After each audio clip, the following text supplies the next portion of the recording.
ಮಂಗಳೂರು ನಗರದಲ್ಲಿ ಎಬಿವಿಪಿ ಪ್ರತಿಭಟನೆ ನಡೆಸ್ತಾ ಇದೆ. ವಿವಿಧ ಬೇಡಿಕೆ ಈಡೇರಿಕೆಗೆ ಒತ್ತಾಯಿಸಿ ಹೋರಾಟ ನಡೆಸಲಾಗ್ತಾ ಇದೆ. ಮಂಗಳೂರು ವಿಶ್ವವಿದ್ಯಾಲಯ ಆಡಳಿತ ಕಚೇರಿ ಮುಂದೆ ಪ್ರೊಟೆಸ್ಟ್ ನಡೆಸಲಾಯಿತು.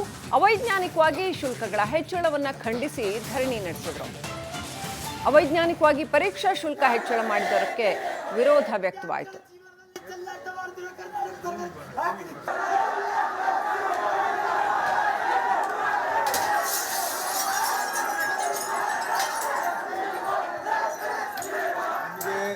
ನಿಮ್ಮ ಬೇಡಿಕೆಗಳನ್ನು ಮಂಡಿಸಲಿಕ್ಕೆ ಮತ್ತು ಹೋರಾಟ ಮಾಡಲಿಕ್ಕೆ ಈ ದೇಶ ನಿಮ್ಗೆ ಅಧಿಕಾರ ಕೊಟ್ಟಿದೆ.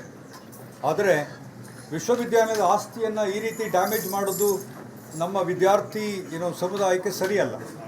ನೀವೇನು ಕೇಳಬೇಕು ಅದನ್ನು ಕೇಳಿ, ನಾವು ಏನು ಪರಿಹಾರ ಕೊಡ್ಲಿಕ್ಕೆ ಸಾಧ್ಯ ಇದೆ ಅದನ್ನು ಪರಿಹಾರ ಖಂಡಿತ ಕೊಡ್ಲಿಕ್ಕೆ ಸಾಧ್ಯ ಇದೆ.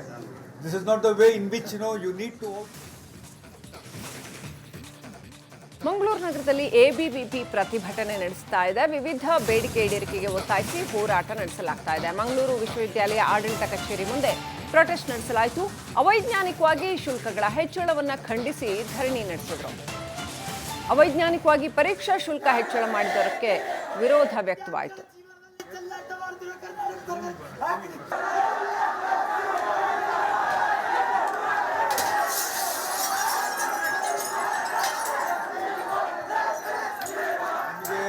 ನಿಮ್ಮ ಬೇಡಿಕೆಗಳನ್ನು ಮಂಡಿಸಲಿಕ್ಕೆ ಮತ್ತು ಹೋರಾಟ ಮಾಡಲಿಕ್ಕೆ ಈ ದೇಶ ನಿಮ್ಗೆ ಅಧಿಕಾರ ಕೊಟ್ಟಿದೆ. ಆದರೆ ವಿಶ್ವವಿದ್ಯಾಲಯದ ಆಸ್ತಿಯನ್ನು ಈ ರೀತಿ ಡ್ಯಾಮೇಜ್ ಮಾಡೋದು ನಮ್ಮ ವಿದ್ಯಾರ್ಥಿ ಸಮುದಾಯಕ್ಕೆ ಸರಿಯಲ್ಲ. ನೀವೇನು ಕೇಳಬೇಕು ಅದನ್ನು ಕೇಳಿ, ನಾವು ಏನು ಪರಿಹಾರ ಕೊಡ್ಲಿಕ್ಕೆ ಸಾಧ್ಯ ಇದೆ ಅದನ್ನು ಪರಿಹಾರ ಖಂಡಿತ ಕೊಡ್ಲಿಕ್ಕೆ ಸಾಧ್ಯ ಇದೆ. This is not the way in which you need to. ರಾಜ್ಯದಲ್ಲಿರುವ ಮಹಿಳೆಯರಿಗಾಗಿ ಕಾಂಗ್ರೆಸ್ ಸರ್ಕಾರ ಶಕ್ತಿ ಯೋಜನೆ ನೀಡುವ ಮೂಲಕ ಬಿಗ್ ಬಂಪರ್ ನೀಡಿತ್ತು. ಇದೀಗ ಪುರುಷರಿಗೂ ಕೂಡ ಈ ಆಫರ್ ಅನ್ನು ಕೊಡೋದಕ್ಕೆ ಮುಂದಾಗಿದೆ.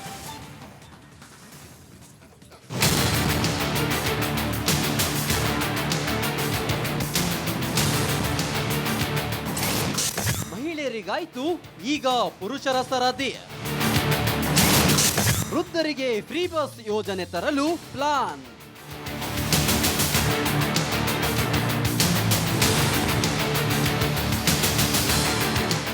ಗ್ಯಾರಂಟಿ ಯೋಜನೆಗಳ ಮೂಲಕ ರಾಜ್ಯದಲ್ಲಿ ಅಧಿಕಾರಕ್ಕೇರಿರುವ ಸರ್ಕಾರ ಇದೀಗ ಮತ್ತೊಂದು ಯೋಜನೆ ತರಲು ಸಜ್ಜಾಗಿದೆ. ಶಕ್ತಿ ಯೋಜನೆ ಮೂಲಕ ಸರ್ಕಾರ ಈಗಾಗಲೇ ಜನಮನ ಗೆದ್ದಿದೆ. ಇದರಿಂದ ಅದೆಷ್ಟು ಬಡ ಕುಟುಂಬಗಳಿಗೆ ಫ್ರೀ ಬಸ್ ಯೋಜನೆ ಸಹಕಾರಿಯಾಗಿದೆ. ಇದೀಗ ಇದೇ ಬಂಪರ್ ಯೋಜನೆಯನ್ನ ಪುರುಷರಿಗೂ ನೀಡಲು ಸರ್ಕಾರ ಸಜ್ಜಾಗಿದೆ.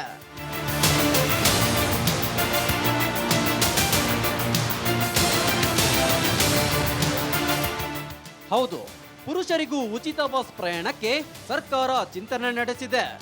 ವಯೋಮಿತಿ ನಿಗದಿ ಮಾಡಿ ವೃದ್ಧರಿಗೆ ಶಕ್ತಿ ಯೋಜನೆ ನೀಡುವ ಬಗ್ಗೆ ಚರ್ಚಿಸಲು ಡಿಸಿಎಂ ಡಿಕೆ ಶಿವಕುಮಾರ್ ತೀರ್ಮಾನ ಮಾಡಿದ್ದಾರೆ.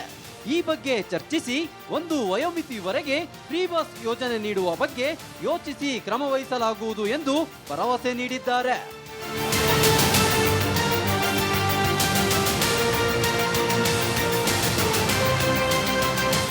ಕಾಂಗ್ರೆಸ್ ಸರ್ಕಾರ ರಾಜ್ಯದಲ್ಲಿ ಶಕ್ತಿ ಯೋಜನೆ, ಅನ್ನಭಾಗ್ಯ, ಗೃಹಲಕ್ಷ್ಮಿ, ಗೃಹ ಜ್ಯೋತಿ, ಯುವ ನಿಧಿ ಯೋಜನೆಗಳನ್ನ ತಂದಿದೆ.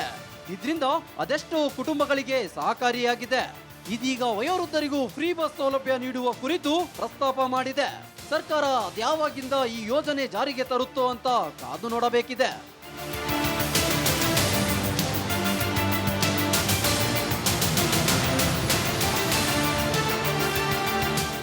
Bureau report, Republic Kannada.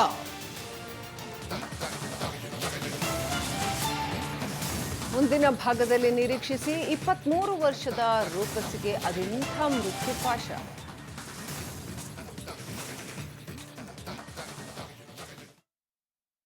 Yogeshwar ಗೆಲ್ಲುವ ವಿಶ್ವಾಸ ನನಗೆ ಇದೆ, ನಮ್ಮ ಪಕ್ಷ ಹಾಗೂ ಕಾರ್ಯಕರ್ತರಿಗೂ ಇದೆ ಅಂತ ಮಾಜಿ ಸಂಸದ ಡಿಕೆ ಸುರೇಶ್ ಹೇಳಿಕೆ ಕೊಟ್ಟಿದ್ದಾರೆ. ನಮ್ಮ ಕಾರ್ಯಕರ್ತರು ಎಲ್ಲಿ ಅಪ್ಪಿತಪ್ಪಿ ಬೆಟ್ಟಿಂಗ್ ಆಡಿ ತೊಂದರೆ ಮಾಡ್ಕೊಳ್ತಾರೆ ಅಂತ ಹೇಳಿದ್ದಾರೆ. ದುಡ್ಡು ಕಳ್ಕೊಳ್ತಾರೆ ಅನ್ನೋ ಭಯ, ಹೀಗಾಗಿ ಸೋಲ್ತೇನೆ ಅಂತ ಹೇಳಿರಬಹುದು. ಆದರೆ ಯೋಗೇಶ್ವರ್ ಗೆಲ್ಲೋದು ಖಚಿತ ಅಂತ ಡಿಕೆ ಸುರೇಶ್ ಹೇಳಿದ್ದಾರೆ. ಒಬ್ಬೊಬ್ಬರ ಭಾವನೆ ಒಂದೊಂದು ರೀತಿ ಇರ್ತದೆ. ಅವರು ಬಹುಶಃ ಗೆಲ್ಲುವ ವಿಶ್ವಾಸ ಅವ್ರಿಗೂ ಇದೆ, ನನಗೂ ಇದೆ, ನಮ್ಮ ಪಕ್ಷಕ್ಕೂ ಇದೆ, ನಮ್ಮ ಕಾರ್ಯಕರ್ತರಿಗೂ ಇದೆ. ಸೊ ನಮ್ಮ ಕಾರ್ಯಕರ್ತರುಗಳು ಎಲ್ಲಿ ಅಪ್ಪಿತಪ್ಪಿ ದುಡ್ಡು ಕಟ್ಕೊಂಡು ಬೆಟ್ಟಿಂಗು ಗಿಟ್ಟಿಂಗು ಆಡಿ ಸುಮ್ಮನೆ ಎಲ್ಲ ತೊಂದರೆ ಮಾಡ್ಕೋತಾರೋ ಅವ್ರಿಗೆ ಯಾಕೆ ನಾನು ಏನಾರ ಹೆಚ್ಚು ಕಡಿಮೆ ಆಯ್ತು ಅಂದ್ರೆ ನನ್ನಿಂದ ಅವ್ರ ಮನೆಗಳಲ್ಲಿ ಅವ್ರ ಆರ್ಥಿಕವಾಗಿ ಸಂಕಷ್ಟ ಎದುರಿಸ್ಬೇಕಾಗ್ಬೋದು. ಸ್ವಲ್ಪ ಅಳೆದು ತೂಗಿ ನೋಡೋಣ ಅನ್ನೋಂಥ ದೃಷ್ಟಿಯಿಂದ ಏನಾದ್ರೂ ಅವರು ಜನರ ದೃಷ್ಟಿಯಿಂದ ಹೇಳಿದ್ರು. ಯೋಗೇಶ್ವರ್ ಗೆಲ್ಲುವ ವಿಶ್ವಾಸ ನನಗೆ ಇದೆ, ನಮ್ಮ ಪಕ್ಷ ಹಾಗೂ ಕಾರ್ಯಕರ್ತರಿಗೂ ಇದೆ ಅಂತ ಮಾಜಿ ಸಂಸದ ಡಿಕೆ ಸುರೇಶ್ ಹೇಳಿಕೆ ಕೊಟ್ಟಿದ್ದಾರೆ. ನಮ್ಮ ಕಾರ್ಯಕರ್ತರು ಎಲ್ಲಿ ಅಪ್ಪಿತಪ್ಪಿ ಬೆಟ್ಟಿಂಗ್ ಆಡಿ ತೊಂದರೆ ಮಾಡ್ಕೊಳ್ತಾರೆ ಅಂತ ಹೇಳಿದ್ದಾರೆ. ದುಡ್ಡು ಕಳ್ಕೊಳ್ತಾರೆ ಅನ್ನೋ ಭಯ, ಹೀಗಾಗಿ ಸೋಲ್ತೇನೆ ಅಂತ ಹೇಳಿರಬಹುದು. ಆದರೆ ಯೋಗೇಶ್ವರ್ ಗೆಲ್ಲೋದು ಖಚಿತ ಅಂತ ಡಿಕೆ ಸುರೇಶ್ ಹೇಳಿದ್ದಾರೆ. ಒಬ್ಬೊಬ್ಬರ ಭಾವನೆ ಒಂದೊಂದು ರೀತಿ ಇರ್ತದೆ. ಅವರು ಬಹುಶಃ ಗೆಲ್ಲುವ ವಿಶ್ವಾಸ ಅವ್ರಿಗೂ ಇದೆ, ನನಗೂ ಇದೆ, ನಮ್ಮ ಪಕ್ಷಕ್ಕೂ ಇದೆ, ನಮ್ಮ ಕಾರ್ಯಕರ್ತರಿಗೂ ಇದೆ. ಸೊ ನಮ್ಮ ಕಾರ್ಯಕರ್ತರುಗಳು ಎಲ್ಲಿ ಅಪ್ಪಿತಪ್ಪಿ ದುಡ್ಡು ಕಟ್ಕೊಂಡು ಬೆಟ್ಟಿಂಗು ಗಿಟ್ಟಿಂಗು ಆಡಿ ಸುಮ್ಮನೆ ಎಲ್ಲ ತೊಂದರೆ ಮಾಡ್ಕೋತಾರೋ ಅವ್ರಿಗೆ ಯಾಕೆ ನಾನು ಏನಾರ ಹೆಚ್ಚು ಕಡಿಮೆ ಆಯ್ತು ಅಂದ್ರೆ ನನ್ನಿಂದ ಅವ್ರ ಮನೆಗಳಲ್ಲಿ ಅವ್ರ ಆರ್ಥಿಕವಾಗಿ ಸಂಕಷ್ಟ ಎದುರಿಸ್ಬೇಕಾಗ್ಬೋದು. ಸ್ವಲ್ಪ ಅಳೆದು ತೂಗಿ ನೋಡೋಣ ಅನ್ನೋಂಥ ದೃಷ್ಟಿಯಿಂದ ಏನಾದ್ರೂ ಅವರು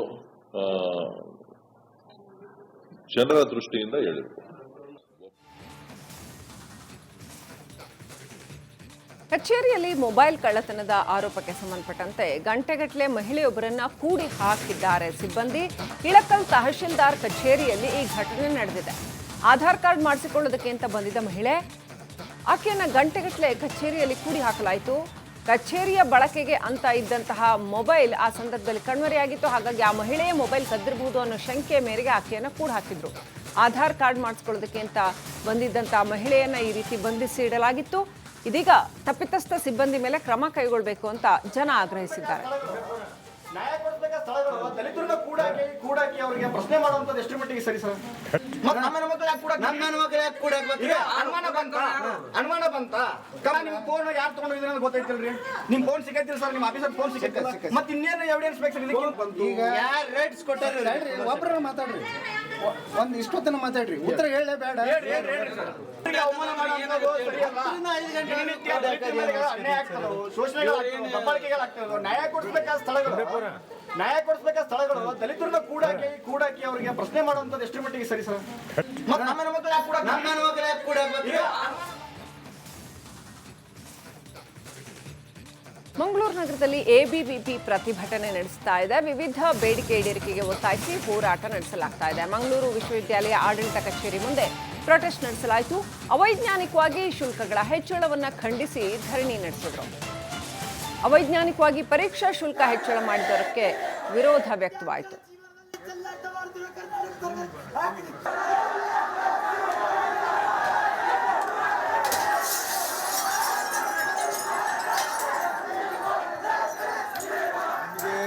ನಿಮ್ಮ ಬೇಡಿಕೆಗಳನ್ನು ಮಂಡಿಸಲಿಕ್ಕೆ ಮತ್ತು ಹೋರಾಟ ಮಾಡಲಿಕ್ಕೆ ಈ ದೇಶ ನಿಮ್ಗೆ ಅಧಿಕಾರ ಕೊಟ್ಟಿದೆ.